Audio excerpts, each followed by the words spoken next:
Bonjour et bienvenue, je m'appelle Anthony Touchard, vous écoutez Graines d'investisseurs, le podcast fait par un investisseur pour les investisseurs. Ici on parle d'immobilier, de développement personnel et d'entrepreneuriat. L'objectif de ce podcast est de vous donner des clés et des conseils et pourquoi pas vous aider à entreprendre le changement de votre vie. Alors installez-vous confortablement, je vous souhaite une bonne écoute, c'est parti.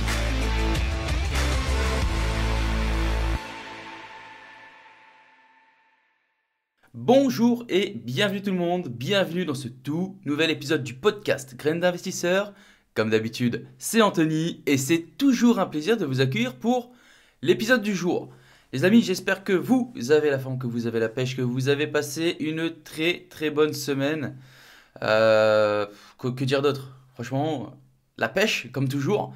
J'ai fait un petit retour dans le nord pour visiter et encore visiter.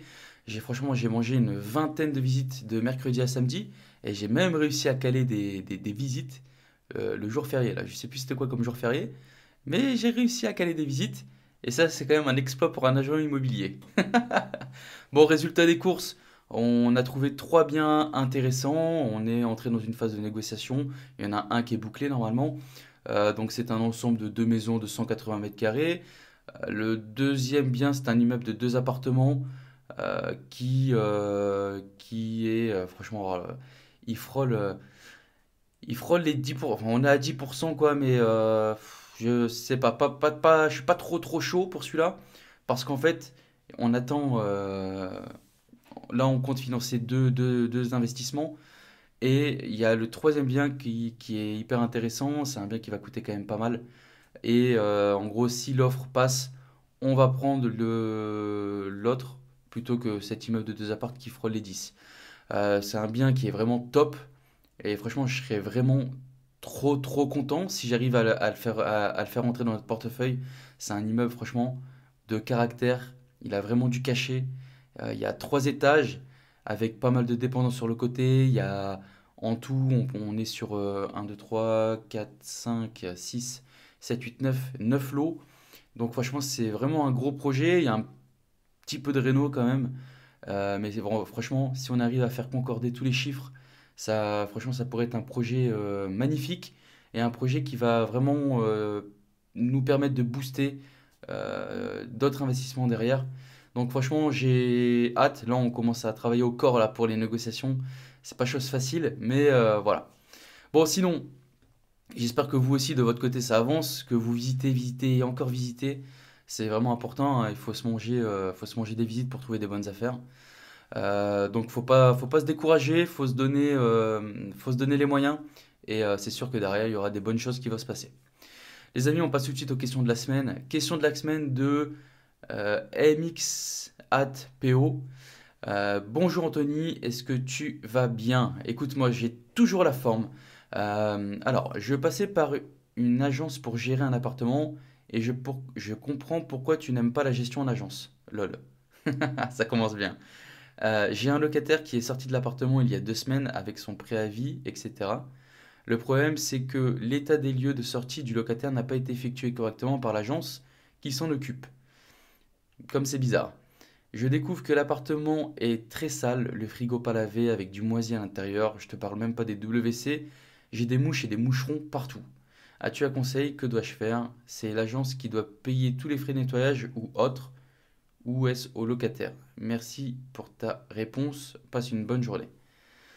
Alors écoute, ouais bah effectivement moi j'ai pas un bon feeling avec les agences, enfin la gestion en agence, je sais pas, ça matche pas. Et effectivement, bah, quand je vois ça, enfin, tu vois, ça conforte quand même l'idée que la gestion en agence, c'est pas terrible. Bon, je vais pas toutes les mettre dans le même panier, mais pour la majorité, c'est pas ouf. Pour moi, l'agence serait responsable de la mission que tu lui as confiée, et donc, à savoir faire l'état des lieux.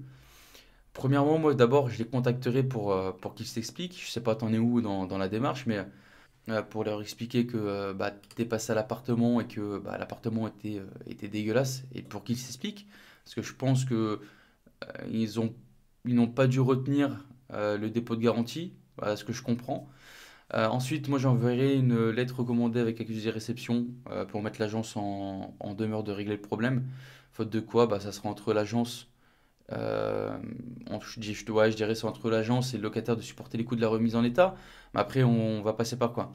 Moi, un autre conseil que je te donnerais, ça serait de prendre contact avec un huissier. Tu lui expliques la situation et puis tu essaies de voir aussi ce qui est possible de faire.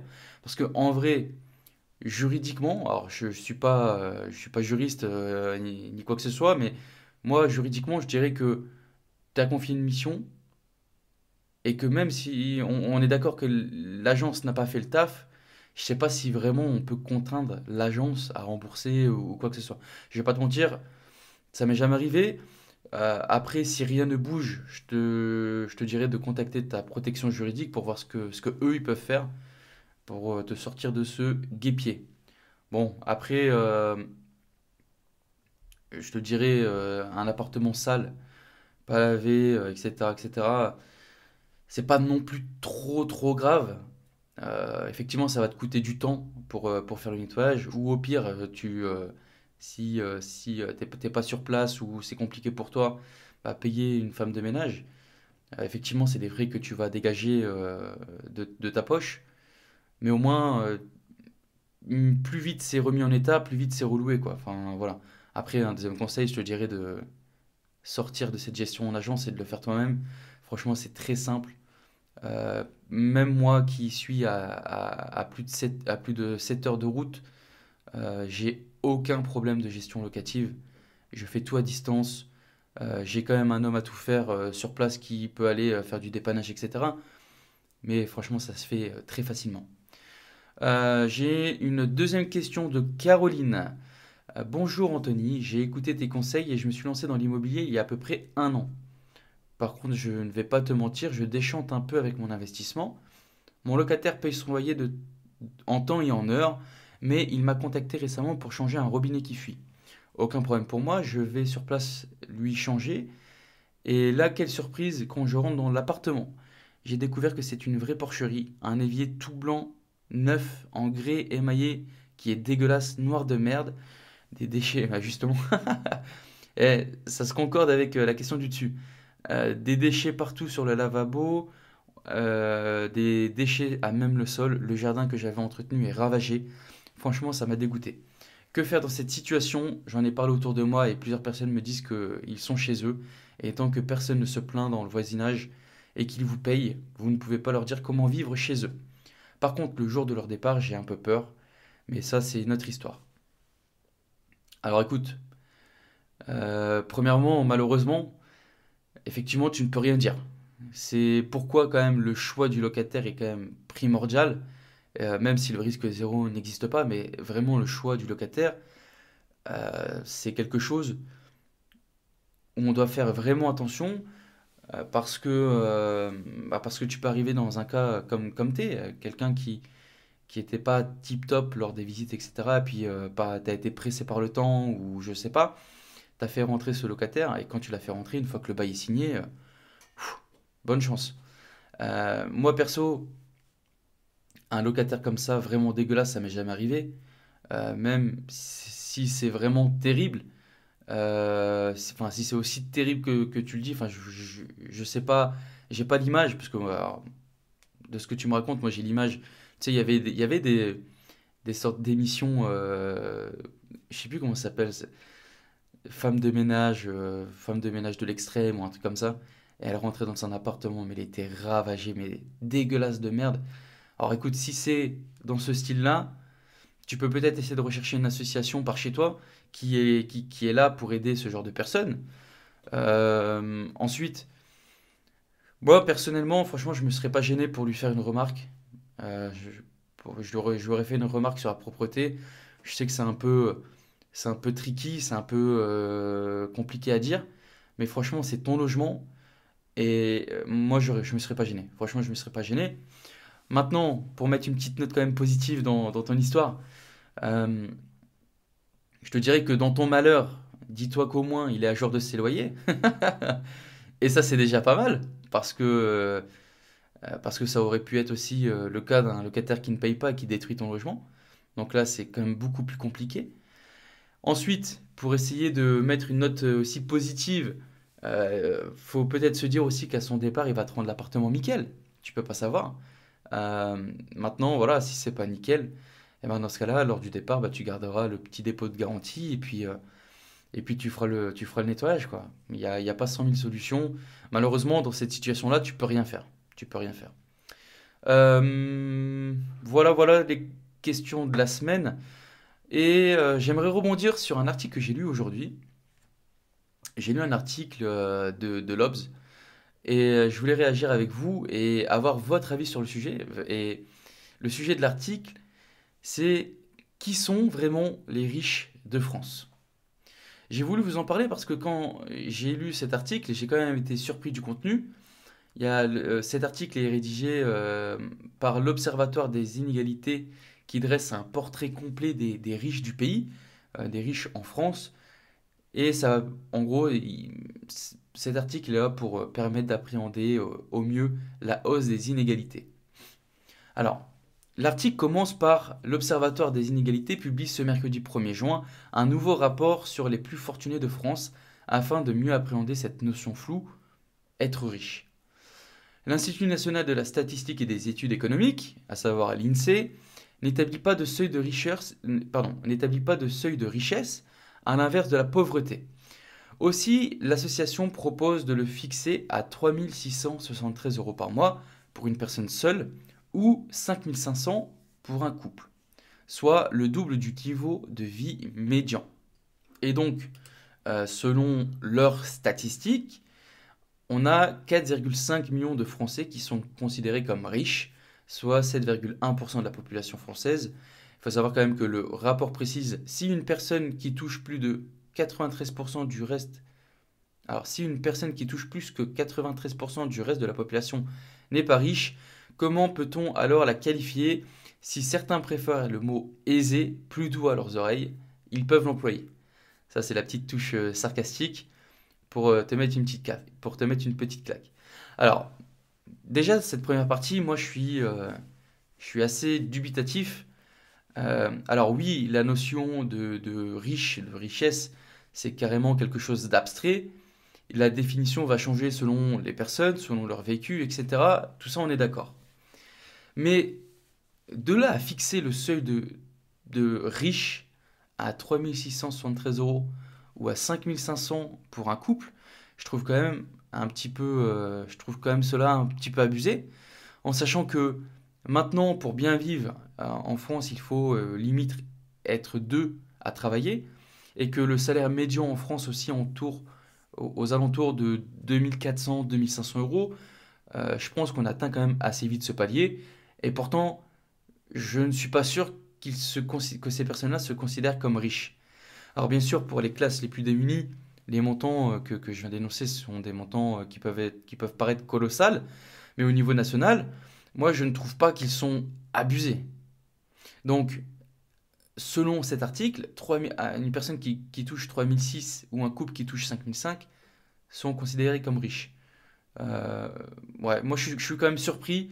Et du coup, j'aimerais bien votre avis aussi, les amis, parce que après, peut-être que je me fais un film, mais 5500 euros pour un couple, ça fait 2750 euros par personne qui travaille. Je trouve pas ça non plus riche. Enfin, après, la richesse, tout est abstrait, mais voilà, j'aimerais votre avis aussi, ce que vous en pensez sur ça, sur ce chiffre énoncé. Personnellement, voilà, moi je trouve quand même que c'est abusé. 5500 euros pour un couple, être riche, bon, je trouve ça limite. Ensuite, deuxième point, on a 82% des propriétaires chez les riches.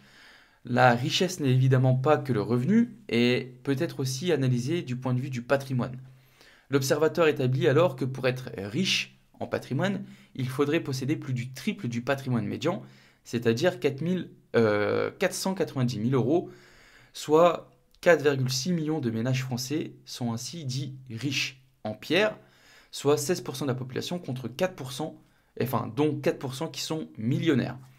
Alors moi, là, c'est quand même un bon point soulevé par le journaliste qui a écrit cet article, parce que effectivement, pour moi, la richesse ce n'est pas que le revenu, Et il paraît beaucoup plus logique de raisonner au niveau patrimoine plutôt que de se baser sur les salaires parce que j'ai une société, je pourrais me verser un salaire de 1500 euros et être considéré comme une personne en difficulté, entre guillemets, et avoir un patrimoine de folie. Donc, c'est quand même plutôt pas mal de raisonner au niveau du patrimoine global plutôt que plutôt au niveau du revenu. Le deuxième fait intéressant qui est énoncé ici, c'est le chiffre. On nous annonce que pour être riche en patrimoine, il faut 490 000 euros, soit le triple du médian français. Du coup, j'ai fait le petit calcul. J'ai calculé, donc ça fait 163 000 euros. Donc le patrimoine médian français est de 163 000 euros. Là, c'est pareil. Je suis quand même assez surpris de ce montant parce que il ne faut pas oublier que la résidence principale est comptée dans ce chiffre, dans le patrimoine. Et donc, je trouve ce chiffre relativement faible. 163 000 euros, en sachant qu'on est sur le médian français, le patrimoine médian français, bah c'est pas folichon quoi. 163 000 euros. On nous apprend également que 4,6 millions de Français sont dits riches en pierre, soit 16%, et on note quand même que 4% sont millionnaires en pierre.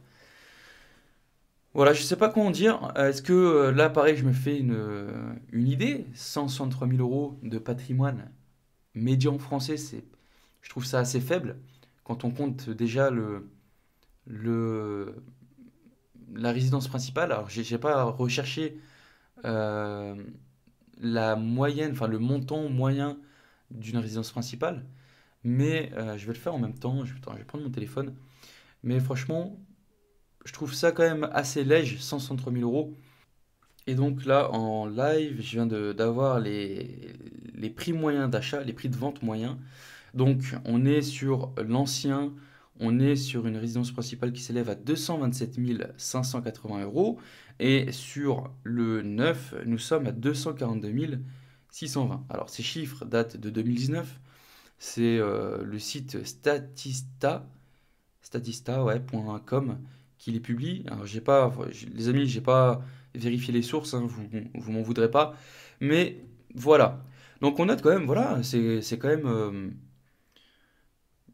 léger, enfin 163 000 euros de patrimoine français médian, en sachant qu'il y a la RP dedans et qu'on a les RP moyennes qui tournent autour de 250. Bon, je suis quand même surpris. On continue chez les 10% les plus aisés du pays. 82% sont propriétaires de leur logement contre 56% en moyenne pour le reste de la population.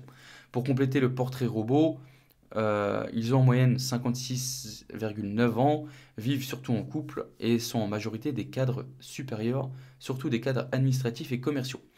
De cette partie, j'ai juste retenu qu'en France, grossièrement, il y a une personne sur deux qui est locataire. Donc on est quand même pas mal. On a quand même un bon vivier au niveau de locataires, comme quoi que le locatif a de bons jours devant lui.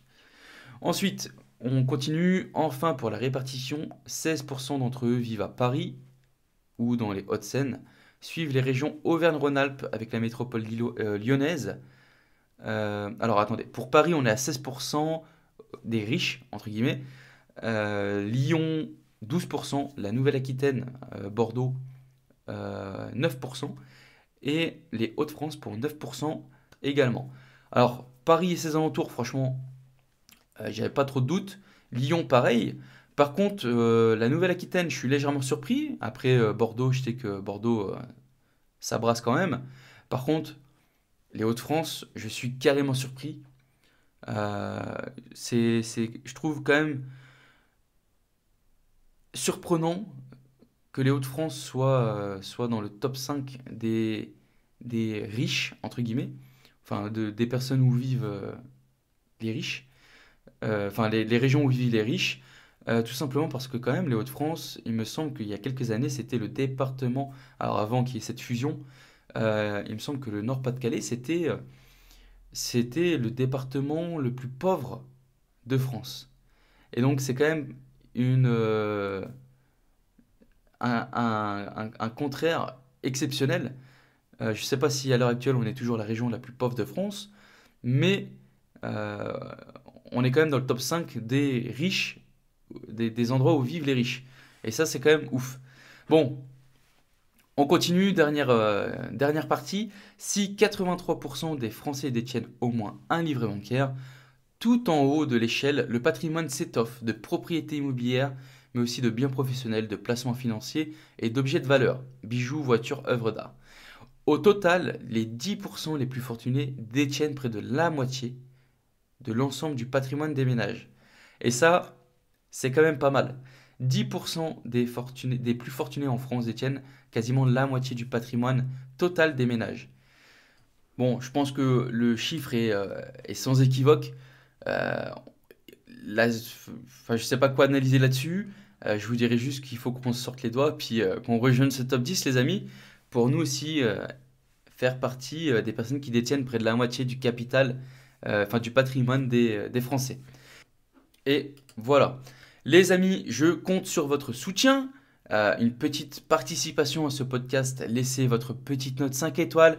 Faites-moi un petit commentaire. Ça permet au podcast d'être référencé, d'être mis en avant lors des recherches sur la thématique de l'investissement. Il faut savoir que c'est gratuit. Ça ne vous coûte pas un centime de laisser un petit commentaire et un petit 5 étoiles. Ça ne vous prendra pas plus de 5 minutes à le faire, je vous le promets. Je compte sur vous. N'hésitez pas à partager ce podcast. Bon, on enchaîne tout de suite avec le sujet du jour. Le sujet du jour, c'est, il vient directement d'Instagram. J'ai reçu divers messages pour me dire que leur investissement, enfin de plusieurs personnes qui me disaient que les financements bancaires c'était devenu compliqué, qu'ils n'arrêtaient pas d'être refusés, etc., etc. Et comme je l'ai dit plusieurs fois dans ce podcast, l'époque du financement pour tous, pour tout le monde, c'est quand même une époque qui est à l'heure actuelle assez révolue et seuls les bons dossiers passent. Mais il y a plusieurs choses à ça, il y a plusieurs choses à un refus de prêt. Et on a le dossier en lui-même, premièrement, pour la majorité des cas. Mais en ce moment, on est quand même aussi dans une pleine période où le taux d'usure et les taux bancaires sont quand même assez resserrés. Et du coup, on a quand même bon nombre de dossiers qui sont refusés car les taux TAEG, le taux annuel effectif global, sont considérés comme de l'usure et sont donc interdits. Donc j'ai décidé de vous faire un petit épisode pour vous expliquer en détail c'est quoi le taux d'usure, comment ça marche et, euh, et qu'est-ce qu'on peut faire. Qu'est-ce qu'on peut faire? Alors, déjà le taux d'usure, c'est quoi?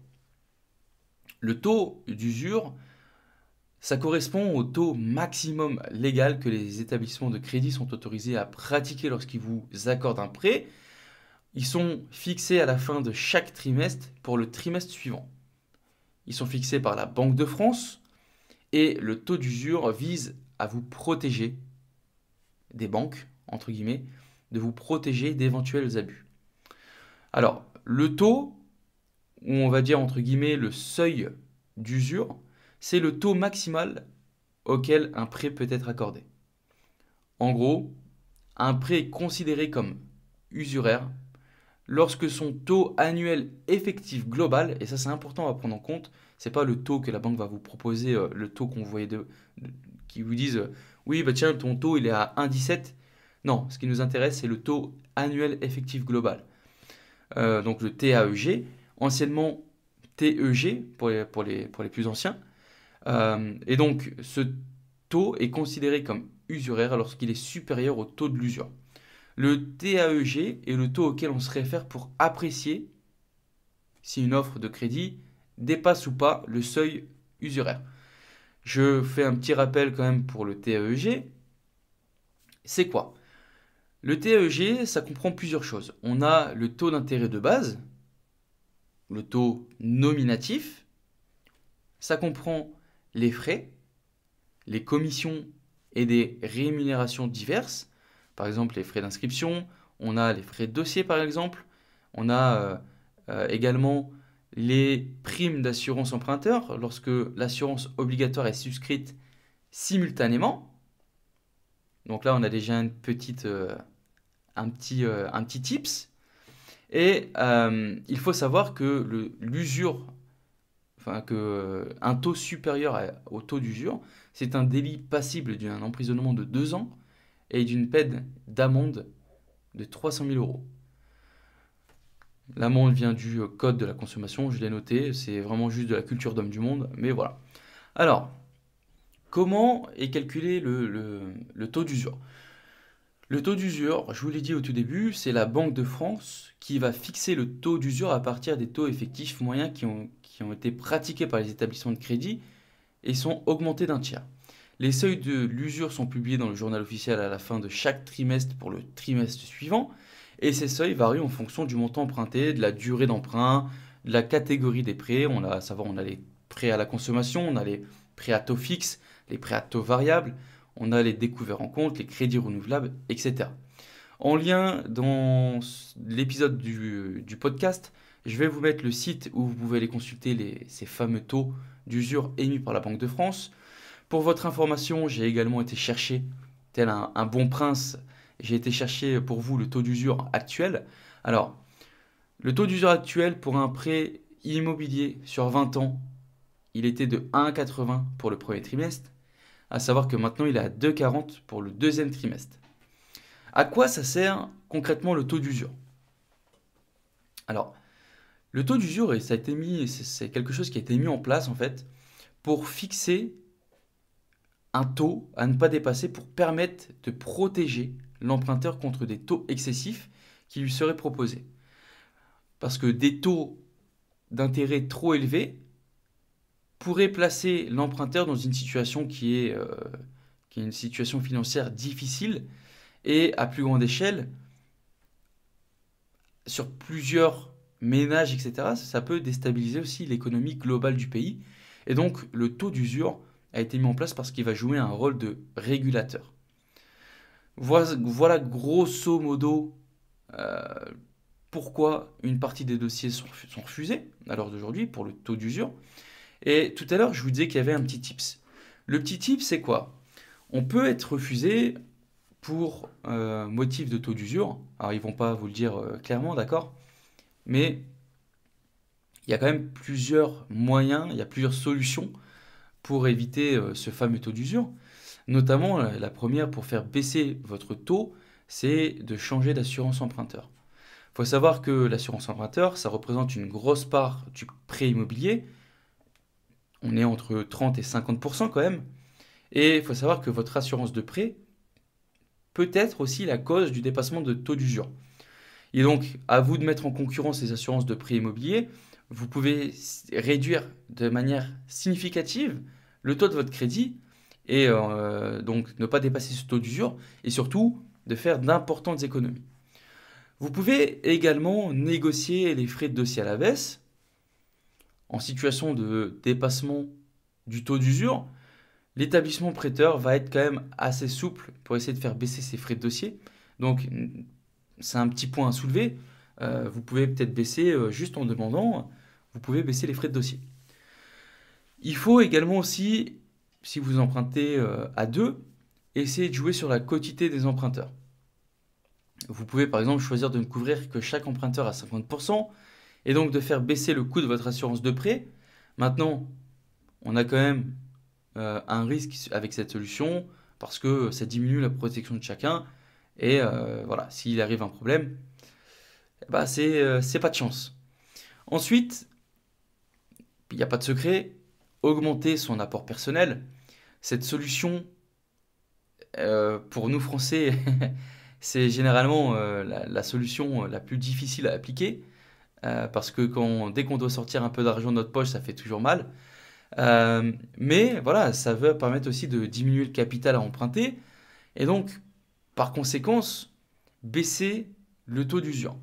Maintenant, il n'y a pas non plus, il n'y a pas non plus 100 000 solutions. Euh, Si vous n'arrivez pas à jouer avec les leviers pour essayer d'optimiser ce taux, malheureusement, vous serez refusé. Vous serez refusé, et je vous rappelle quand même que le principal dans l'investissement, c'est de le faire.